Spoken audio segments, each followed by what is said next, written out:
I'm Karima Brown, and it's time for The Fix. First up, in the hot seat, former Secret Services head Mo Shaik on how the intelligence services were politicized to serve Jacob Zuma, his family and the Guptas. Then we turn our attention to the National Prosecuting Authority. Former Asset Forfeiture Unit boss Billy Hofmeyr, who is now retired, cautioned against any president with too much power. We also ask him just how much money was stolen and if the plan to get it back is actually on track. And as is custom, we take a look at what's made headlines in the weekend newspapers and why. The Fix starts now. Welcome to this edition of The Fix, where every Sunday we hold decision makers to account. We tell you why it matters, how it affects you, and why you should care.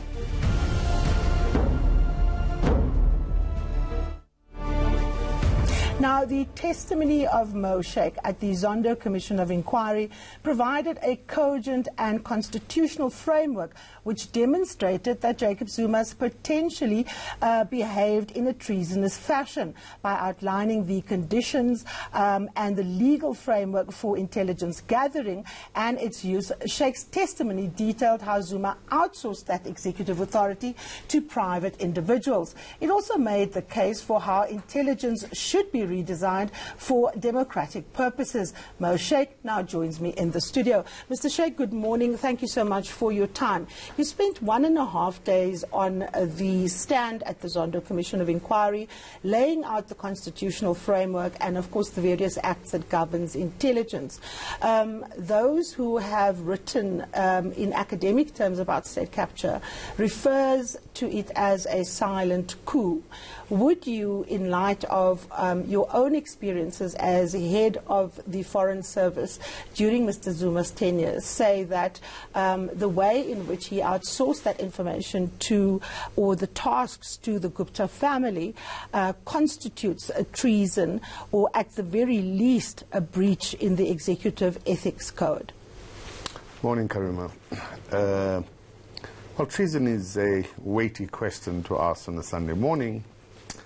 But I would like to reframe that. In my view, to act treason, to bring a charge of treason is to act treasonably, and that must speak to the intent of the person involved. I think that what we have here is the president not being mindful of his constitutional obligations, especially in regard to intelligence. And don't forget, the Constitution does give the president the power and the authority to direct the intelligence services. The Constitution is silent on how or if that president misdirects the intelligence services. And I think, and I'm very interested or very keen to hear Willie Hofmeyr's views on how these things could be right-sided again, because the Constitution is silent on misdirection. And I think that is the one area of improvement that could happen, that would limit the powers of the president in respect of direction and misdirection. But whether it is treasonable, I think that's a very high bar to establish. It's above my pay grade, but I think that is something that could be debated. But I, for one, am not of that view. I think at most, he did not take his obligations in the Constitution, and he did not act in a rational manner in respect of that. Now, whether that constitutes treason, it's beyond my pay grade. Okay, so if one talks about you using the word mindful, that the president wasn't mindful of his constitutional obligations with regards to the Guptas, what exactly is that? I mean, that's a fairly broad term to use. So one can argue that from the way in which he allowed the Guptas to interact with ministers, order state officials around, and as your counterpart in domestic intelligence Intelligence, Gibson Njenje, said on the stand, one of the Gupta brothers was actually with a minister, Susan Shabangu, instructing her what to do. Now, this is private individuals. The Constitution is very clear. The President cannot use the state for his private benefit, for his friends, for his family. Several people have testified that that's exactly what President Jacob Zuma has done. And so how is outsourcing the functions of the President, which is to appoint cabinet, which is to make executive decisions on a whole range of things, to members of the Gupta family, not treasonous? How is it not a breach of the executive code of ethics?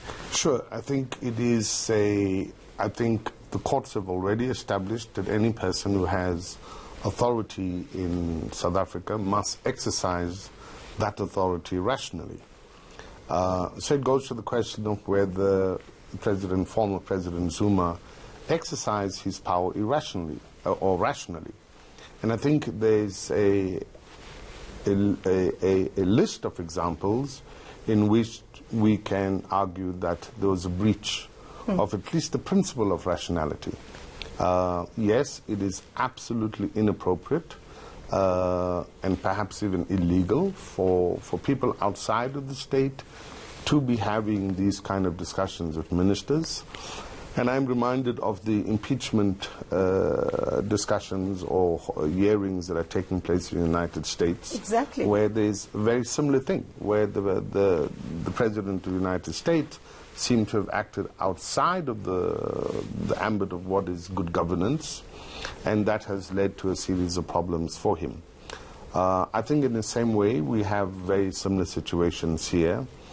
But remember, one of the things that you would have to discuss at some point in time is that whether President Zuma and the Guptas were acting in a concerted objective. I could see former President Zuma arguing that he did not know that the Guptas were doing what they were doing. And that will go to that kind of debate. Let's take the instance of SARS, right? It's a critical institution. Yes. It's a revenue service. We've heard testimony, but more importantly, we've had the Nugent Commission of Inquiry, yes, how that organization was hollowed out. But what was interesting about the investigation there is the pre-planning that went into hollowing out SARS. So we find out that the local representative of Bain was put in contact with Mr. Zuma long before Mr. Tom Moyane was in fact even appointed to be the head of the revenue services. The plan to redesign SARS to take away its capacity to investigate quite complex cases that involves criminal syndicates was decided a long time before by a set of private individuals at the highest level, and these people are then parachuted in with Mr. Moyane. The work goes on, and of course we know that the Bain executive did a runner pretending to be sick. We now know Mr. Moyane has been sacked by President Cyril Ramaphosa. In that instance, there's intent, there is deliberate action that is taken years and months before the organization is actually officially targeted and the process actually happens, which is exactly what the academics talk about, repurposing constitutional structures for the private accumulation of individuals. Let's bring that to intelligence. When you were there, how did that kind of thing, and did it in fact happen? Was there an attempt to politicize intelligence structures in such a way that they serve the political interest of President Jacob Zuma rather than the national interest of the country? Well, I think the whole question of political intelligence is a problematic area, and I think we need to be quite careful on how political intelligence is handled, if at all, in the country. I'm of the view that we need, given the kind of histories that we've had, that we need to seriously rethink the issue of political intelligence and whether political intelligence is in fact at all necessary in a democracy. There are those who will argue that it's needed for stability, etc. But my counter-argument to that is those are issues of stability and those are issues of criminality and should be investigated as such and not under the rubric of political intelligence. Yes, I think the problem we have in our country, or had in our country, is that the perspectives of how the president views intelligence will always guide the direction of intelligence. It is unfortunate that President Zuma came from an intelligence background because... Should he then have not known better, Mr. Yes, Shaik? he should have known better. He should have known better, and he should have surrendered the area of intelligence to the intelligence professionals rather than attempting to use intelligence for his purposes. And there are a series of examples where he has done that. Can you give us some of those examples? Well, the one is where an intelligence report was used to recall and dismiss Minister Gordon and Deputy Minister Jonas. What does the law say if a president fabricates a report? Because that report was disowned by the then Intelligence Minister, Mr. Mahlobo. It was disowned by the Defence Minister, Nosibiwe Mapisa-Nqakula, and it was disowned by the Police Minister at the time. So if none of these people commissioned that intelligence, then what is it that President Zuma was talking about? Did he have private intelligence capacity that dealt with his political enemies in his executive, and isn't that treasonous? Well, that's a very good example. The private, and I don't know whether he's got that from private intelligence or from another intelligence service other than the South African Intelligence Service. But in that case, and I think, yeah, we should rely on our institutions of democracy, I think the role of the Inspector General of Intelligence is very crucial in examining that particular intelligence, and I think not even the President is exempt from the investigations of the Inspector General. The moment the matter, when the President said it is an intelligence report that he has, then that has to be an official intelligence report. Mr. Shaik, I have it on very good authority that when the President met with different alliance partners to inform them that he's in fact going to sack Mr. Cebisi Jonas and Mr. Pravin Gordon, he cited the intelligence report and he actually said that they are not working in the national interest. And Mr. Solly Mapaela from the South African Communist Party gave an affidavit, a sworn affidavit to the Inspector General on Intelligence on this very matter. Now that hasn't even been investigated. So Mr. Zuma has told others that two ministers at the time who served in his cabinet, or at least one minister, one deputy, were working against the national interest. Isn't that a misuse of intelligence, given the fact that 3 ministers disowned that report, that the report did not exist? What was the President talking about? Sure, it may well be a misuse of intelligence, or it may also be a misuse of disinformation. If all the intelligence services, the South African intelligence services, have said this is not their report, then the onus must fall on the President to say where did that information come from, and why did he rely on that information to the extent that he did in order to dismiss people.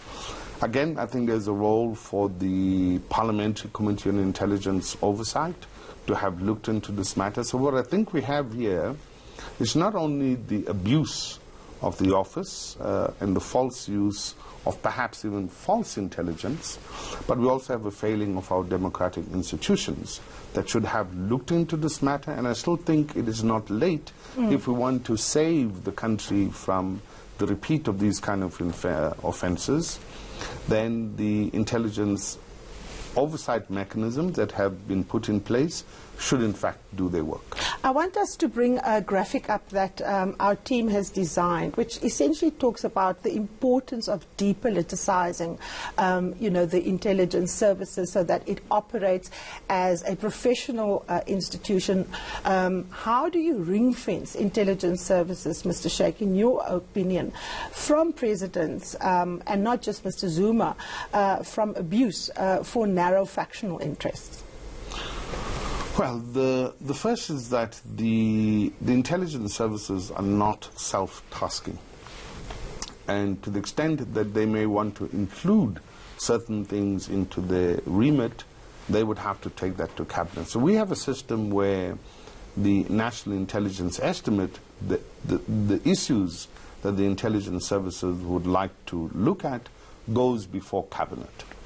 And I think over the years what has happened is cabinet and the various cabinet committees have perhaps not been paying particular attention to the importance of that document, because that in fact gives the mandate to the intelligence services on which they base their work. So the first thing is there should be a very robust debate at the cabinet levels about what the intelligence services should be looking at and should not be looking at. You've been arguing for the fact that there shouldn't be a Minister of Intelligence, because it's essentially setting up the Directors General with the Minister against the President, given that the President is the client of intelligence. Are you still of that view? I'm of the view that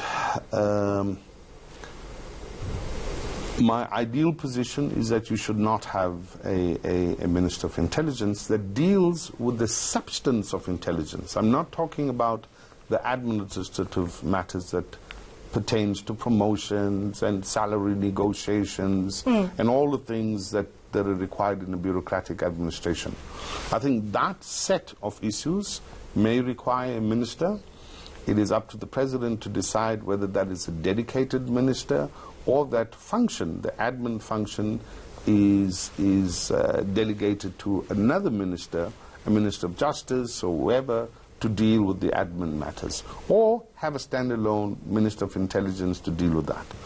My concern is about the process of intelligence, the methodology of intelligence. What do you do with the information that is gathered? I think that information should be the purview of the President and the President alone, and to be managed perhaps in the context of, and given the vast overload of a President, maybe then with a National Security Advisor, and the National Security Advisor processes this intelligence on behalf of the President. So I think a hybrid system is what I'm arguing for. All right, we have of course had a review of the intelligence systems. It's going to be interesting to see what exactly the new President Cyril Ramaphosa is going to be coming up with. Mr. Mo Shaik, thank you so very much for your time.